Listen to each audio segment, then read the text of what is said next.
Praise the lord. ఈరోజు దేవుని వాగ్దానము మొదటి పేతురుకి రాసిన పత్రిక 3వ అధ్యాయము 13వ వచనము. మీరు మంచి విషయమందు ఆసక్తి కలిగిన వారైతే మీకు హాని చేయువాడెవడని దేవుని వాక్యం సెలవిస్తుంది. అవునండి, మనకు హాని చేసేది అపవాది, మేలు చేసేది దేవుడు కదండి. మరి మనము దేవుని యొక్క మేలు పొందుకోవాలంటే మంచి విషయాల యందు ఆసక్తి కలిగి ఉండాలని దేవుని వాక్యం సెలవిస్తుంది. అసలు మంచి విషయాలేంటి? మొదటిగా మనము ప్రార్థన యందు ఆసక్తి కలిగి ఉండాలి. ఏలియా మన వంటి స్వభావం కలిగిన మనుష్యుడే. ఏలియా ఆసక్తి కలిగి ప్రార్థన చేసినప్పుడు ఆకాశం వర్షించిందని యాకోబు పత్రిక 5వ అధ్యాయము 17వ వచనములో మనం చూస్తున్నాం. ఆసక్తితో ప్రార్థన చేస్తే దేవుడు ఏ కార్యమైనా చేస్తాడు కదండి. మోకాళ్ళ ప్రార్థన, విశ్వాసపు ప్రార్థన, ఉపవాసపు ప్రార్థన, కన్నీటి ప్రార్థన చేసే వారముగా మనము ఉండాలి. రెండో మంచి విషయం ఏంటంటే అపోస్తుల కార్యముల గ్రంథము 17వ అధ్యాయము 11వ వచనంలో చూస్తే అక్కడ బెరయా సంఘపు వారు వాక్యము చదువుటి యందు ఆసక్తి కలిగి ఉన్నారు. యవనస్తుడు దేని చేత తన నడతను శుద్ధి చేసుకుంటాడు? దేవుని వాక్యము చేతనే కదా. అవును, వాక్యము చేత మనము శుద్ధి చేయబడతాము. దేవుని వాక్యం వినాలి, దేవుని వాక్యమును ఆసక్తితో అంగీకరించాలి, దేవుని వాక్యమందు వృద్ధి పొందాలి, దేవుని వాక్యమందు ఫలించాలి. కీర్తనల గ్రంథములో ఒక మాట రాయబడి ఉన్నది కదా, దీవారాత్రము ధర్మశాస్త్రమును ధ్యానించువాడు ధన్యుడు, వాడు ఆకువాడక తన కాలమందు ఫలమిచ్చు చెట్టు వలె ఉంటాడని దేవుని వాక్యం సెలవిస్తుంది కదా.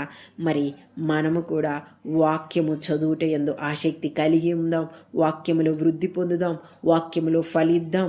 వాక్యమును దీవారాత్రము ధ్యానం చేసే వారు ధన్యులని దేవుని వాక్యం సెలవిస్తుంది. ఆ ధన్యుల వరుసలో మనము నిలబడదాం. మరి మూడో మంచి మాట మనం చూస్తే తీతుకు రాసిన పత్రిక 2వ అధ్యాయము 14వ వచనంలో మనం చూస్తే సత్క్రియల యందు ఆసక్తి గల వారిని ఆయన పవిత్రపరచుకొని తన సొత్తుగా చేసుకున్నాడని రాయబడి ఉన్నది. సత్క్రియల యందు మనం ఆసక్తి కలిగి ఉండాలి. కయ్యూను సత్క్రియ చేయక తలదించుకున్నాడు. మనం అలా ఉండకూడదండి. సత్క్రియలు చేసేవారముగా, అనేకులకు మేలు చేసేవారముగా మనం ఉండాలి. జలగకు 2 కుమార్తెలు ఉన్నారంట. ఇమ్ము అని ఎప్పుడు దేవుని దగ్గర తీసుకోవడమే కాదు, దేవునికి ఇచ్చే వారముగా, మేలు పొందుకునే వారముగా మనము ఉండాలని దేవుని వాక్యము సెలవిస్తుంది. తబితాను మనం చూస్తే ఆమె సత్క్రియలు చేసి మరి కొనియాడబడినట్లుగా పరిశుద్ధ గ్రంథంలో మనం చూస్తున్నాం. మనం కూడా మన జీవితంలో సత్క్రియలు చేత మనల్ని మనము అలంకరించుకుందాం. సత్క్రియ చేయక కయ్యూను తలదించుకున్నాడు.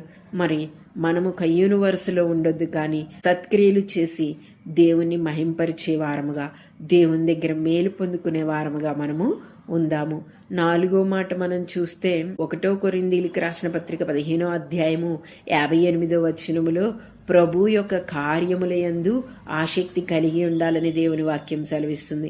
మన సొంత కార్యముల యందు మనం ఆసక్తి కలిగి ఉండకూడదు, కానీ దేవుని కార్యముల యందు ఆసక్తి కలిగి ఉండాలి.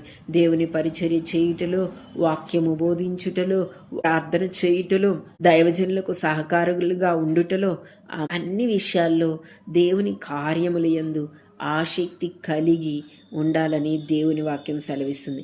ఈ 4 మంచి పనులు ఎవరైతే చేస్తారో వారి జీవితములో హాని ఎవరు చేయలేరంట. వారు మేలు పొందుకుంటారని దేవుని వాక్యం సెలవిస్తుంది. ఆమేన్.